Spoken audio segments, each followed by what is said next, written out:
Hi, it's Tim. Recently we had an episode where Kumar and Dana talked about Charles Burns' graphic novel Black Hole. As Kumar alluded to in that episode, Brandon and I discussed the same book nearly 10 years ago in episode 68, but it's among the early episodes that became unavailable in 2008 when I changed from a hard-coded website to a WordPress site. Yes, I used to hard-code everything. It was a different time. Anyway, that aroused some interest on our Facebook group in that old episode. So here it is, our holiday present to you. Deconstructing Comics 68 from March 26, 2007. Enjoy. This is Tim. And this is Brandon. And this is Deconstructing Comics.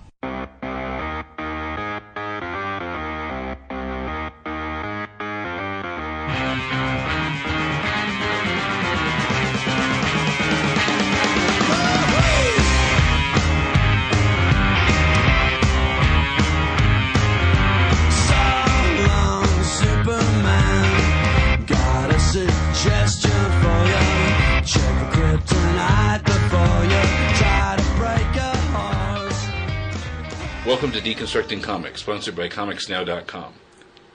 We have a different recorder now, and I have to remember to keep my voice down or else we'll screw up the microphone. Today, first thing we want to do is talk about Black Hole by Charles Burns.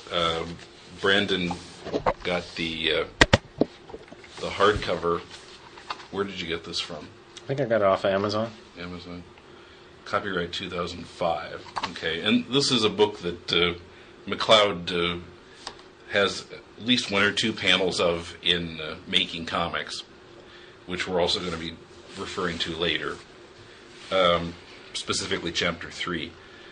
But first of all, so Black Hole appears to take place in the early 70s. The biggest clue is that David Bowie's Diamond Dogs is a new album at this point, which I think I forgot to look it up. I think that makes it about 1973 or so. And the basic storyline is that there's some sort of a plague that affects only teenagers and causes various unpredictable symptoms. Sometimes it's really minor and easy to hide, and other times it's total disfiguration of the face. And it's passed sexually, and as a result, there's lots of sex in this book. Actually, I felt like there was more sex and drugs than there was mutation, almost. Well, I think For the most part, the sex wasn't gratuitous. No. But in a teenager's life in high school. Well, some teenagers. I wouldn't say that it's a constant activity for teenagers, but it's always on their minds. Would you agree with that? Oh, yeah. Most teenagers? Mm-hmm. So I think that the sex is used to culminate it's like the build-up. Mm-hmm. And in some cases, it's, how would you say it? It's accidental. They don't actually realize that the other person has the disease. And in other cases, it's just a matter of accepting it and saying, I'm okay with it. So I think it was interesting because when AIDS first came out in the 80s, obviously, and then into the 90s, that was, I don't know if it was a very common topic of conversation, but it was something that I used to think about. You know, what if you fell in love with somebody that had AIDS? Would you stay with them? Would you end up having sex with them? How much do you value the love for that person? Is it enough that you would actually sacrifice your own health and well-being for it? And in this book, there's a lot of that going on, where they're making these decisions about sex. Some of it's careless, reckless, not even really a decision. They're just acting. And then in other cases, it's actually a conscious decision. Yeah, I was wondering about the reason for placing it in the early 70s. I thought of several possible explanations. It could just be that, I don't know how old Charles Burns is, but it might have been his era, and he maybe felt more comfortable writing about the early 70s than than setting it in 2005. It almost seems like it's a chronicle, almost autobiographical for himself, because all the little details just seem a little too true to be from somebody who wasn't there. Mm-hmm. I also wondered, though, if it might have been that he said it on purpose before AIDS. I was thinking that pre-AIDS era. But you're coming off of the free love hippie stuff in the 60s, and then the 70s, I would say, was a pretty I don't want to say unresponsible. Is that a proper term? Hedonistic? Is that the word you're looking for? There was a lot of lack of responsibility when it came to sex in the 70s, because nobody really thought any... there were sexually transmitted diseases then, but there wasn't anything that was as big and scary as AIDS yet. Yeah. I mean, they had herpes and all syphilis and all that kind of stuff. But everybody kind of, you know, they all knew it was out there, but they didn't think it was life-threatening. Mm-hmm. Now, the story, for me, didn't resolve in a very satisfying way.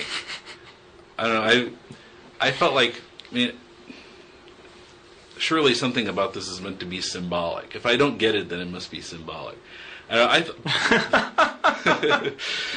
Although one interesting point was that this bug affects only teenagers, which I wondered if it maybe just had something to do with how being a teenager can be kind of uncomfortable anyway. Almost the same. You might feel like a freak even if you don't have a disease. Yeah, I think it was saying that, yeah. I think that was kind of the point. But I think there was a point to the story. It just wasn't a very happy one for one character, and it was a more happy ending for another. But the real reason why I bought it was it had always been, you know, I occasionally buy a book that's been recommended by Amazon.com because other people liked it or whatever. And this was one of those books that was on the list for a long time, and it sat in my shopping cart for several months. But then when I went to your first illustrators party, I was sitting with Adam. What's his last name? I don't know that I've ever learned his last name. But... Okay, well, he's from Scotland. Yeah. And he's got a really interesting graphic style to his illustrations. And he uses a lot of thick black and everything. And he had asked me if I had read Black Hole. And I said, I haven't read it yet. But I'd seen some of the artist's work, Charles Burns, before. And he said, you need to see it. The ink just kind of pours off the page, he said. In his heavy Scottish accent, which is really, really cool. But with that recommendation, I was like, well, I guess now I have to get it. Because from the cover, you really can't tell what's going on with the story that much. And in fact, the cover is somewhat misleading, because you would think that a lot of the story is just these regular people, but most of the characters... Yeah, well, I had no idea what it was about before I read the blurb on the back. The cover, just back and front both, is stylish drawings of... Looks like yearbook pictures, except on the front, the words black hole are over the person's eyes, and on the back, the summary of the book is over the person's eyes. It almost looks like a novel. I mean, given that it's a hardcover, the size that it is, but also the cover itself, it's the graphic design on it is, I think it's really cool, but it's not your typical, you know, comic book fare as far as the design of the book. Yeah. And Charles Burns is not your typical comic book fare anyway. No. I think he did one of those stories in The Residence. What was it called? Freak Show. Freak Show. Yeah. Yeah, I don't remember what story it was, but since you mentioned that, the style I kind of remember. Yeah, it's a very stark black and white style with some cross hatching or that kind of thing, but feathering. Feathering, but no grays. Nope. Really, just black and white. He's got a distinctive style. If you ever see his work, you know it's his. There's nobody else that quite draws like him, although I'm sure that there are people that would try to. Yeah.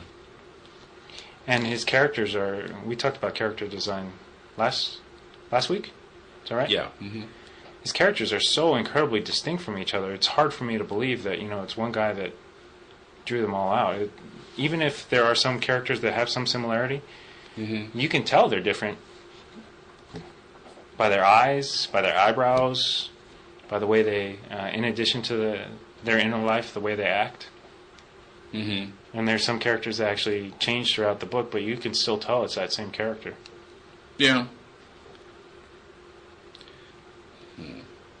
What did you think of the entire book? What did you think overall? It was interesting, and I kept reading. I kept turning pages. I finished it in less than a day. In spite of the fact that it's very thick, it's a graphic novel. It's not a prose novel, so go through it quickly. It's actually huge. It's like 10 regular graphic novels. Yeah, think Alex Robinson. Yeah, that kind of thickness. Yeah.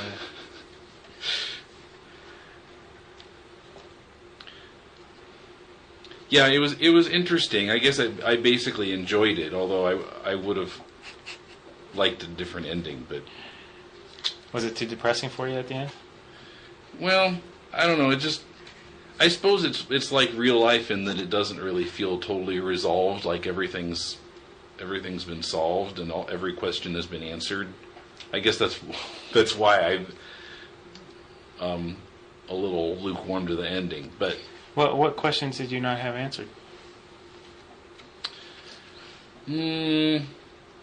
Like how badly those people freaked out when they got back to their house and found dead teenagers in it. The people that he was house sitting for. Yeah, but I don't know that that's essential to the story, because from the character's point of view. No, but I was certainly wondering about it. Okay, that's interesting, because in most movies, they never get to that part the day after. Although they do talk about it in this book. They give you a little bit more, but since the perspective is from a certain character's point of view, he's never going to know. Just like what you said with that's true. the other person. It's all from the point of view of the two characters. Chris is the girl, and the guy is... here we go again. What's the guy's name? Keith. Keith, right. Yeah. Keith Partridge. Same time frame. Because I think it's very much the same situation as in Box Office Poison. Mm-hmm. The character actually never finds out what happened to her sister. Yeah. Hildy never finds out what happened to her sister. Mm-hmm. So it's the same kind of thing. He runs away. Yeah. Tries to get away. Although we know what happened to her sister. Yeah, there are more points of view given in Box Office Poison. Well, we don't know what happened after. We don't know that the cops found the body or...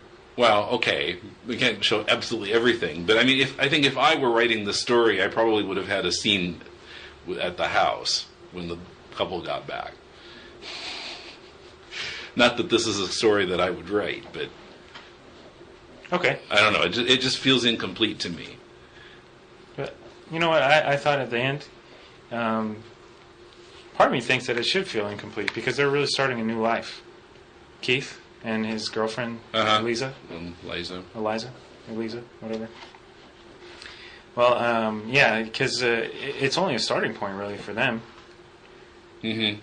And that's the kind of the way that it closes out his end of the story. Yeah. Is they're on this trip, they're trying to find their way to a new life, and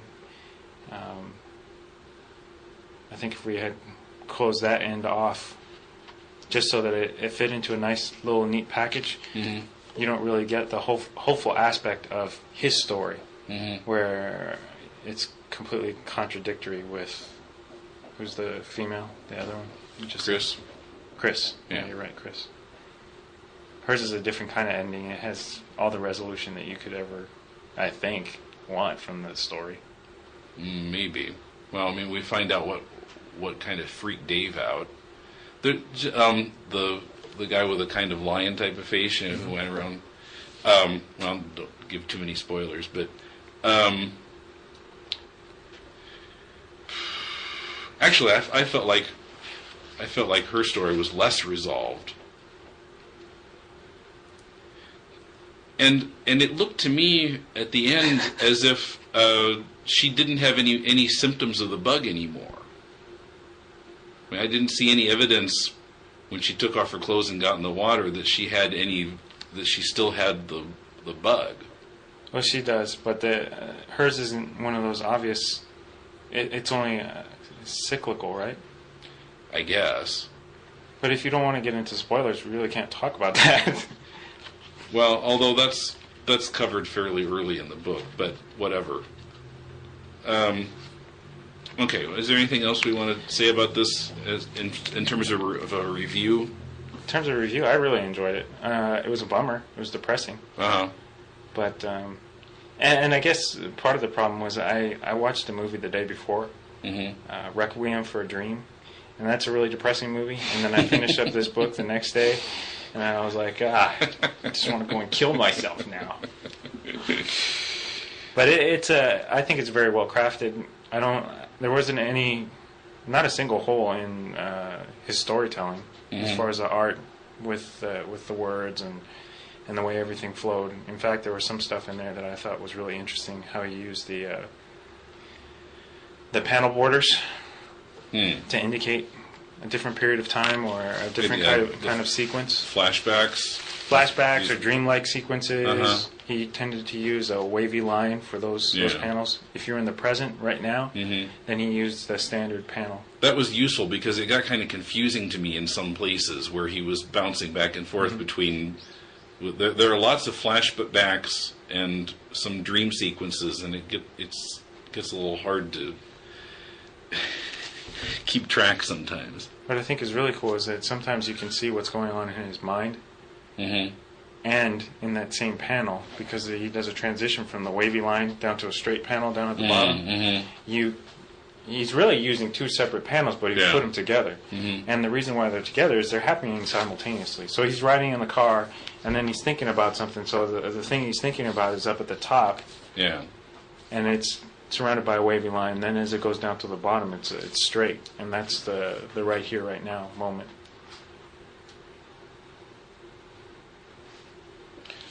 Yeah, here's an example. Right. No page numbers, of course. Yeah. There's plenty of room for page numbers. I don't know why they didn't put them in, but...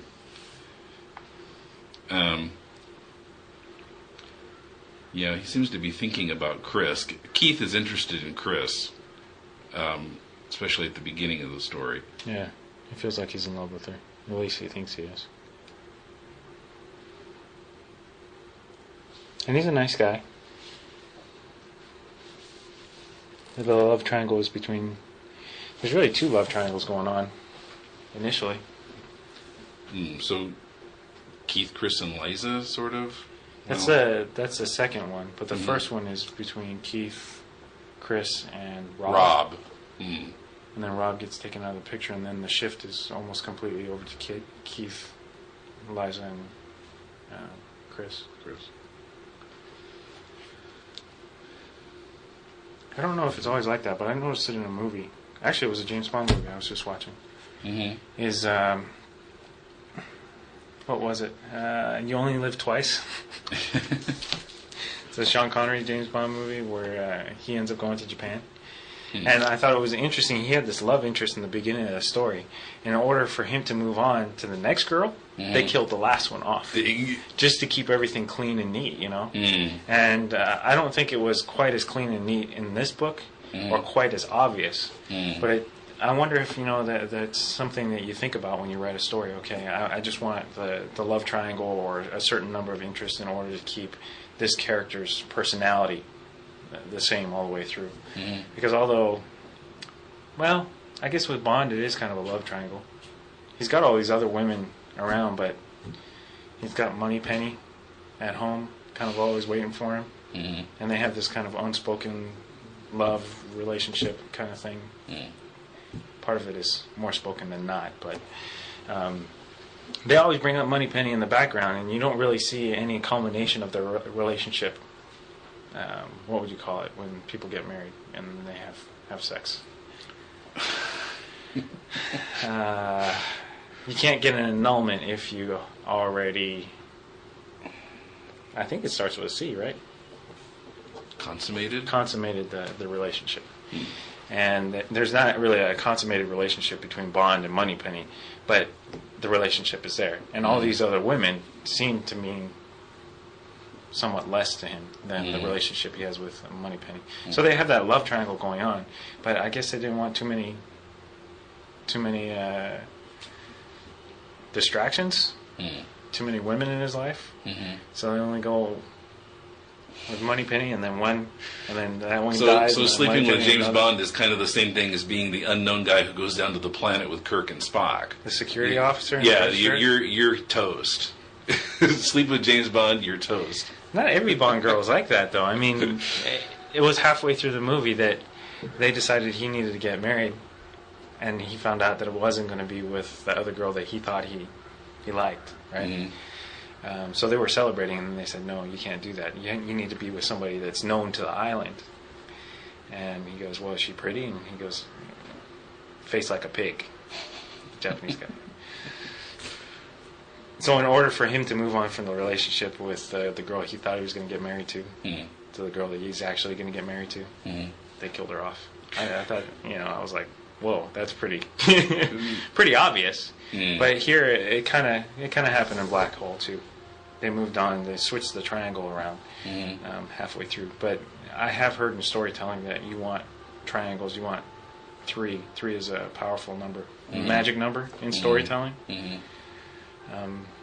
4 is too much of a balance. You want an imbalanced relationship there, maybe a little bit. But 5 is a perfect number. We reviewed that last year.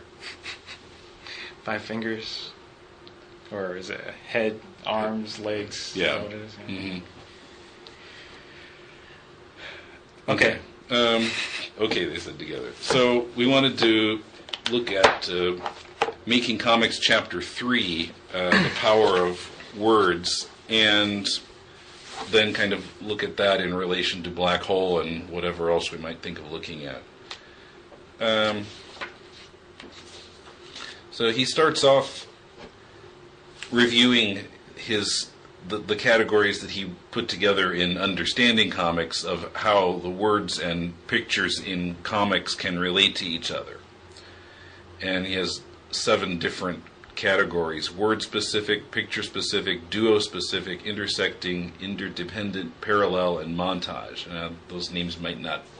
The first 2 are fairly obvious what they mean. Word-specific, basically the words are carrying it. Picture-specific, the pictures are basically carrying it. The words are just kind of supplemental. Duo-specific, the words and the pictures are basically telling you the same thing. Intersecting, the words tell you some things and the pictures tell you other things, and they kind of work together on some aspects. But not all of it. Right? Yeah. And I was looking at Spider Hag, and I think most of my panels are intersecting. And that may be true of most other comics too, really. I mean, at least looking at Marvel. Interdependent, words and pictures combining to convey an idea that neither would convey alone. So the example he shows is of a woman who's crying but saying into the telephone, "I'm so happy for you."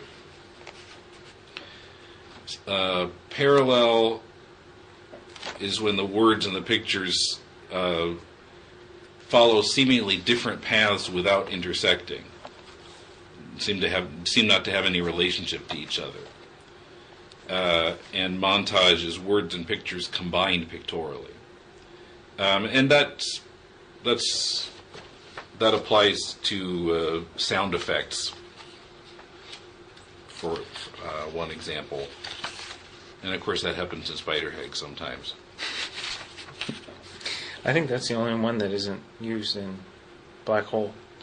Yeah, I don't think there were any sound effects in there or any kind of words built into the pictures.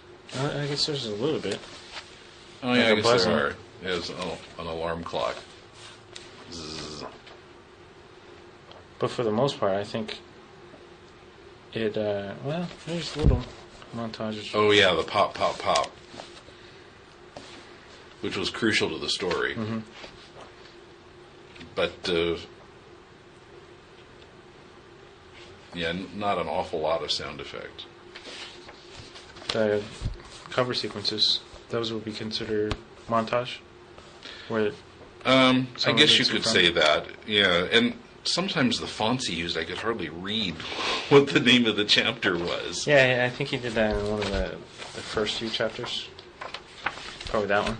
That was one of them, yes. Bag action. Yeah. I had to look at it for 10, 15 seconds to figure out what Well, it said. if you were, wasted like... Yeah, if I was stoned, it would make perfect sense. And that's kind of funny because it's, those velvet posters that you would watch in the blacklight. Mm. This is the font they tended to use in like the 60s and the 70s for that kind of stuff. Yeah, I'm sure that's no accident. No, I'm sure he did on purpose, considering the title and everything. Yeah. But I thought it was interesting because as I was reading through this book, I was thinking about that, and it's almost like he does. Well, apparently he does all of it. Hmm. Do you think? Would you agree with that? Let's see.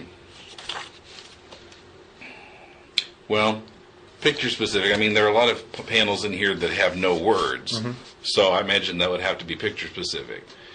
Word specific, yeah. As the skin opened up, a bunch of formaldehyde spilled out.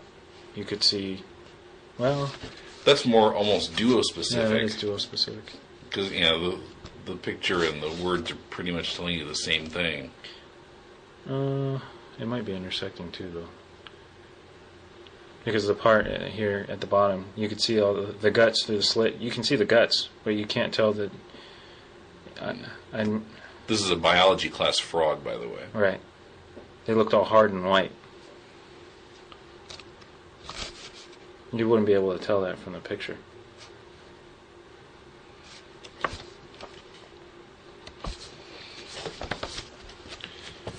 Okay. Can you What's it find say as picture-specific pictures? Providing all you need to know, while the words accentuate aspects of the scene being shown. Okay, so we've seen a couple of them where it's mostly a picture, right? Mm-hmm. Do you see any interdependent ones? What's the definition? Words and pictures combining to convey an idea that neither would convey alone.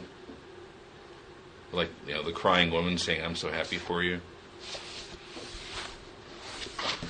Well, this one. Yeah, I can't believe it. We're here. Don't you love it?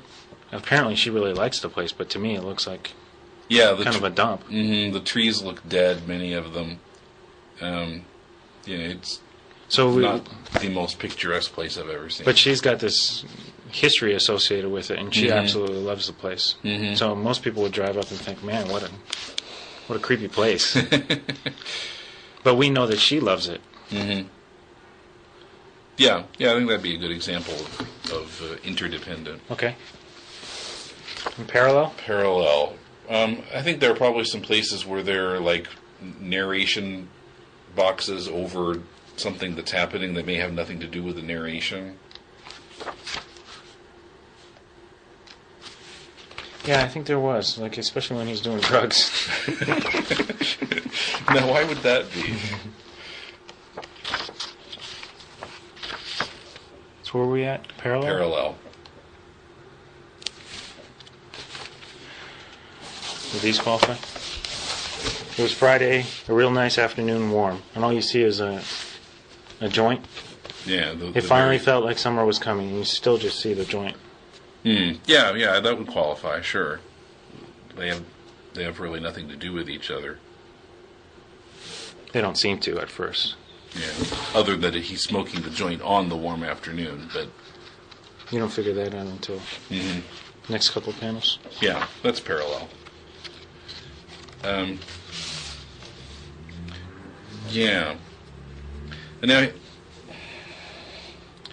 I was debating to myself whether it would be useful or necessary to make a point of using all these different types in my comics. I mean, I don't think that McCloud is saying that you necessarily have to have several or all of these in order to have a good comic. It's just that he's describing in theory what the different possible combinations are. Well, I think if you look at the different genres, there are some genres that use a specific type more often than others. Mm-hmm. Like the picture-specific. Manga is probably more picture-specific than duo-specific or intersecting, because it's so action-oriented. Although I suppose it would be possible to improve your comic by thinking, like, how can you use these different possible combinations? I think it's useful to know what's available. Yeah, I think that is his point, but I think variety is always good. So if you can mix it up just a little bit, then your reader will become less bored with the way that you're telling the story, and more interested in the story itself. Mm-hmm. It looks like with Parallel, they tend to, maybe it's the underground comics, like to use Parallel. That's an example that they have there. But it with any comic, and with this one in particular, Black Hole, I thought he did a really good job of mixing it up, giving us that different that variety of storytelling techniques that you weren't really saying, well, it's all kind of the same thing, or okay, he's switched over and he's doing something different now. I think it would be hard. I can see like using a couple of them to tell a story, and that's probably what I would do, is kind of focus on a few of the options there. But Charles Burns has been making comics for a long time, so maybe he's just kind of worked this all into his style of creating. But I would think it would be really difficult for a beginner in comics to create a comic and use every single type of what do they call it? Word picture combination. But once you're aware of it now you can see why certain comics are more effective than other comics. Yeah. And actually, I thought that was one of the most helpful things in the book, the word picture combinations, along with the capturing the moment from panel to panel, choosing your moment. If it's going to be moment to moment or action to action or whatever those combinations were. Those really put my mind into a state where I'm thinking not just of the story that I'm trying to get across, but analytically how I'm going to get it across to the reader. And having this now really helps with that analysis of what is the most effective way of using the words with the pictures, because they don't always have to be exactly the same. And actually, when I was reading panel discussions, you remember that book? Oh yeah. There was one artist, I don't recall who it was, but he was drawing, it might have been Warango, drawing Spider-Man. And he had drawn a panel with Peter just thinking about whoever had died. I think it was his clone.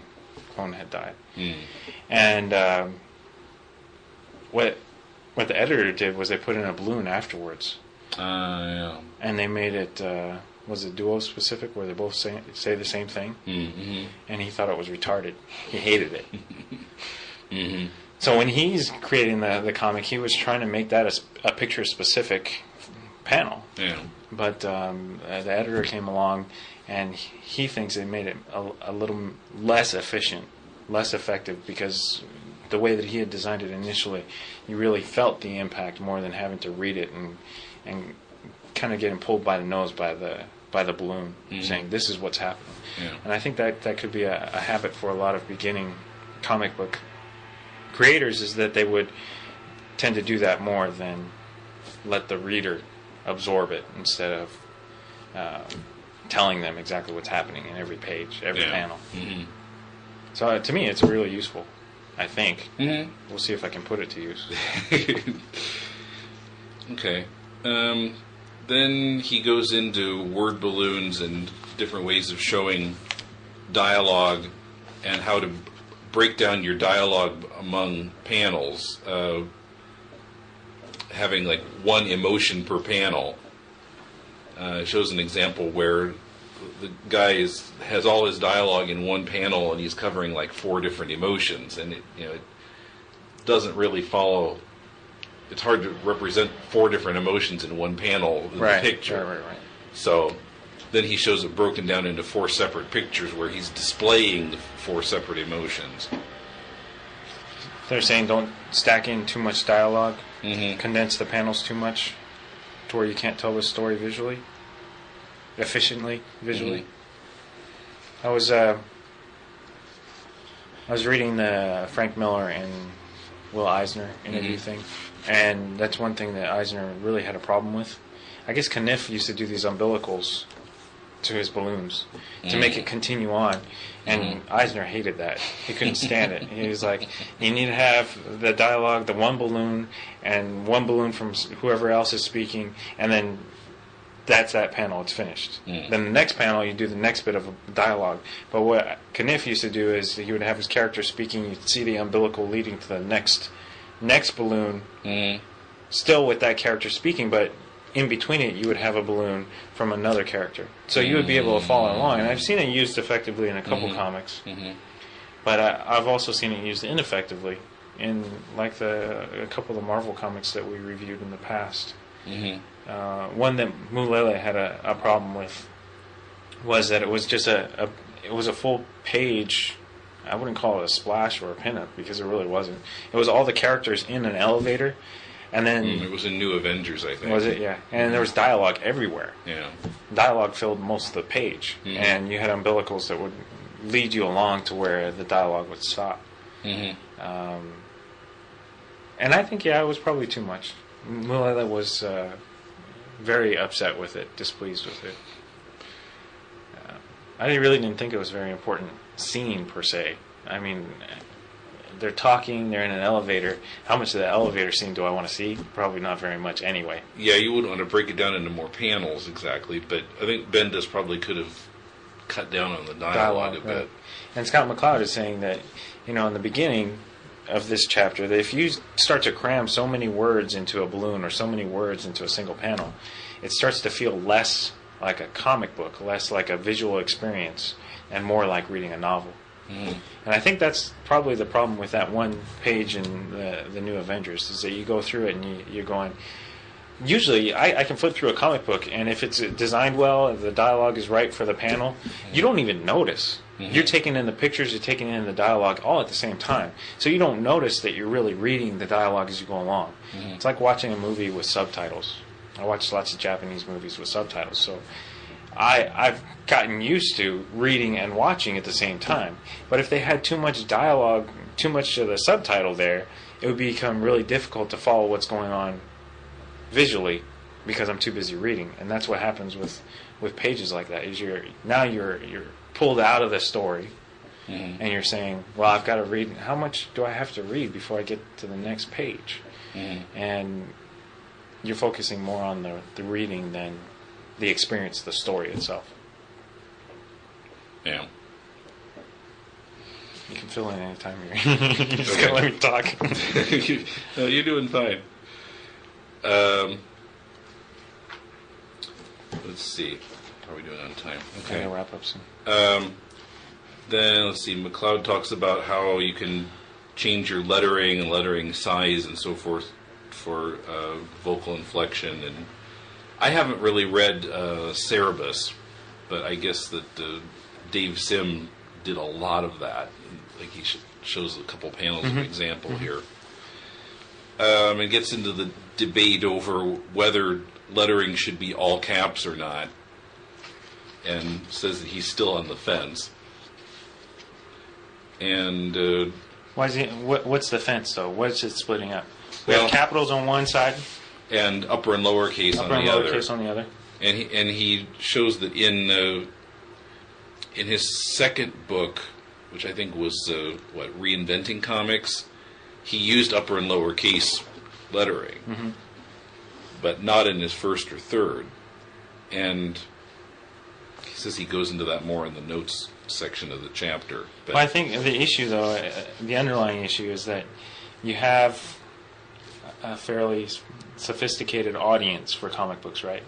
People that have been reading comics for years, and they're used to one standard, and that's all caps in the balloons, right? But I don't know if you'd say scientifically, maybe it's been proven scientifically. I don't know if you use that term or not. But on the other side, logically, it is better to use upper and lowercase because word recognition is based on the shape of the word itself. And when you're using all caps, that shape is a lot less distinguished from the other words than if you're using caps and lowercase. This reminds me of back in the late 70s, there was an Encyclopedia Brown newspaper strip. And one time the resolution of the mystery hinged on some piece of written information or a note or something. And certain, like the beginnings of certain words spelled out something, and they were supposed to be capital letters and the rest should have been lowercase, but it was written in all caps and those important letters were just made bigger or something. And, we completely couldn't figure it out because it was, it was all caps. Right. So, yeah, upper and lowercase would have really been appreciated in that case. Well, for me, in comics, I'm kind of used to it, and since it's handwritten, it's easier to kind of distinguish the words from each other. But, like, if I get an email and it's all in caps, a lot of times either I'll go through and I'll use Microsoft Word to make it lowercase and capitals, or I'll just delete the thing because I can't read it. Well, it might be spam anyway. Not in my case, it's work related. Okay. And it drives me nuts. Another situation is I worked with a person who worked in the news. She was a news reporter. And we were, I was going to MC, I was going to be the master of ceremonies for an awards ceremony, an award banquet. And she had written the script, and it was all in caps. And I was like, it's really hard to read this. And she said, no, it's actually easier to read it this way. And I'm like, well, of course it's easier for you because you read off of the teleprompter all the time, and they use all caps. But for the rest of the world who hasn't adjusted to a specific process, it isn't easier to read that way. Most of us read most of the stuff with caps and lowercase. But she, of course, would never catch on to it. What it is that, we've... you have the audience adjust to a certain standard or a certain way of doing things. And that's what she was used to because she had made that adjustment. But on the other side, the logical side, when you're looking at things being intuitive, you should be changing the design of something so that it would adjust to the readers. And that's, I think, the major argument there is that we have this well-established audience that is used to something, and then we have these new people coming in that it's not really intuitive for them because it's based on the old standard. So where do you stand? Where do you think? I tend to go with the caps and lowercase. Yeah, that's how I letter Spider Hag. Is it? Upper and lower. Yeah. I don't know if that's what I did with... I think it is. I don't know if I did that with Zombie 1.0. I can't remember. Yeah, I don't quite remember either. I'll have to look it up. But I tend to like caps and lowercase just because everything else we read is that way. Yeah. Exactly. And there are books that are coming out now that are caps and lowercase. This one is all caps. Black Hole. Black Hole is, yeah. We've got a copy of Ex Machina here. This is also all caps. Any of the big companies, I think it's going to be on all caps. Most of the time. I've seen the occasional Marvel that was upper and lower case. But, yeah, all caps is kind of a standard. It's like the metric system. America keeps saying it's going to convert to the metric system and it's going to do away with the English measurement system because the metric system really, it just makes more sense. It's all based on multiples of 10 and 100 and all that kind of stuff, where we have this archaic system where a mile is some crazy... I don't even remember what a mile is. How many feet in a mile? Oh, jeez. Like 2,682 or something crazy like that? 2,680 maybe. I don't quite remember. Where if you go by a kilometer, How many meters is that? It's 1,000. It's 1,000 meters. It's easy. It's simple, and everybody else does it. But we're stuck in America. We're stuck with the old system because nobody wants to make that transfer because everybody's gotten used to the old system. Yeah. And they keep saying, well, we're going to teach in the education system. Everybody's going to know the metric system because that's what the scientific community uses. That's what the international community uses. But you have people come to Japan, they still don't know what a kilometer is. It's hard for us to make the adjustment because we're the old dog. We're used to the old system. Yeah. Even though the new system makes more sense. And I think that's the same fence with Yeah, probably so.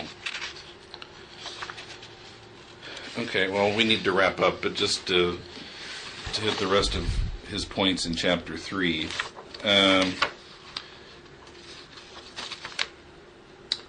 talks about sound effects in different fonts to get across the quality of the sound, and about artist-writer teams learning to work together and not kind of fight against each other. Beware of the writer versus artist syndrome, where one collaborator tries to win the reader over with evocative prose, and the other tries to dazzle the reader with sumptuous art, while neither art nor writing ever fully acknowledges each other. I think I know of two people like that, but I'm not going to mention their names on. It seems like they're always fighting with each other. The writer will be like, okay, there's all this just huge amount of dialogue and a bunch of obscure references and all that kind of stuff, right? And then the artist will, and the artist is really good, so the artist will go out there and draw beautiful pictures, and then, oh, I forgot a piece of your dialogue. And it's an interesting relationship, but they seem to be at odds with each other, even though they like each other and they get along pretty well. The issue is that they kind of constantly have that battle. Okay, I think I know what you're talking about. Yeah. I know one of them personally, right? Right. Okay. And I think we've talked about it before. Yeah, probably early on in the history of this podcast. Yeah. Okay, but I guess that's... But since he's not here, I don't want to mention it. Okay. Maybe next week.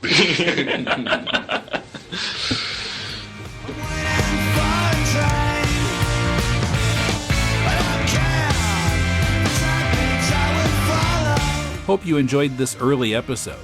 Don't forget there are many more old episodes where this came from, which I'll make available again if we reach our Patreon goals. Take a look at patreon.com/deconcomics for more information. And we'd really appreciate it if you'd donate a few bucks a month to help out the show. See you on Monday for my interview with Lenny Schwartz, writer of plays about Charles Schulz, Bill Finger, and Steve Ditko.